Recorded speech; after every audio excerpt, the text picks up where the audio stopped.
inasema neno la Mungu, wajulishe watu wake wokovu kwa habari ya kusamehewa dhambi zao. Kusamehewa, utasamehewa hapa duniani.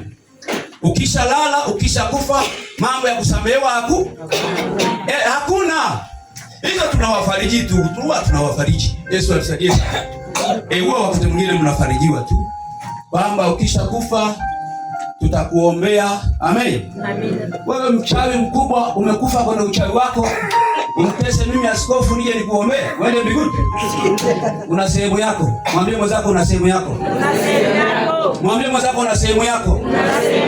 Mwambie mwenzako una sehemu yako. Yaani unitese mimi, yaani uchawi ukanunue mwenyewe, uganga ukanunue wenyewe, ushirikina uwe nao wewe, alafu uje nitese mimi askofu, nifunge na kuomba, nimwambie eti Mungu mweke mahali pema. Hiyo biashara sina. Na huo muda sina. Ndio maana nasema wajulishe watu wake wokovu kwa habari ya kusamehewa dhambi. Ukiacha uchawi leo, ukiacha uganga leo, ukaacha ushirikina leo, ukaacha ubaya leo, utasamehe. Na ukifa umeenda kwa amani. Hata sipokuja kuhuzika, wewe uko peponi, uko unacheza na malaika. Sema amina. Sema amina. Sema amina. Wewe unatishwa eti jamani, usipotoa sadaka hatuji kukuzika, usipoenda jumuiya hatuji kukuzika. Hata mapepo yanaenda jumuiya. Nakueleza kweli. Kwa tafuta sana mahusiano yako mazuri na nani? Na Mungu. Na Mungu. Maana ukishakufa mlango umefanyaje? Umefungwa. Hata tuje maaskofu wa Tanzania wote tuseme aende mbinguni, hayo ni mambo yake na Mungu. Amen? Amen. Ni mambo yake na nani? Mambo yake na Mungu. Na wakati mwingine tukaenda mbali sana, tukasema jamani, ukileta sadaka iliyonona tutakuombea misa. Amen. Tutakuombea uende huko ucheze na malaika. Amen. Hizo sadaka tunakula tu. Sadaka tunafanyaje? Na mbinguni ufanyaje? Na mbinguni ufanyaje? Huo ndio ukweli. Wangapi wanataka kuambia ukweli leo? Nasema wangapi wanataka kuambia ukweli leo? Hivi hebu nikuulize swali.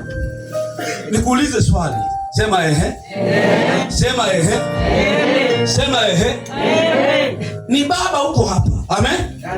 Umeoa. Una watoto. Hutaki kuangalia watoto wako, hutaki kuangalia mkeo, wanaishi maisha ya shida, maisha ya tabu. Amen. Umekufa, hujasamehewa na Mungu. Amen.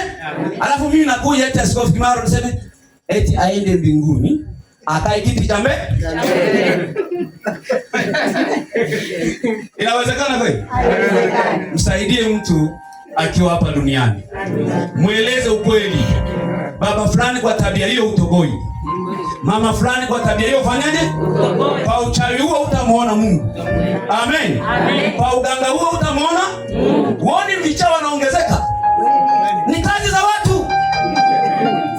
Ni mitaji ya watu. Na wengine mko hapa, mko na makondesa yenu. Uchawi unapumua tu. Leo niko Askofu Kimaro hapa. General Kamanda. Mtu mmoja anasema amina. Mtu mmoja anasema amina. Kuna uchawi, lakini kuna mmoja ameusahau. Wewe una bahati. Lakini maombi utakayoomba hapa tutaufuata huko huko. Sema amina. Sema amina. Sema amina.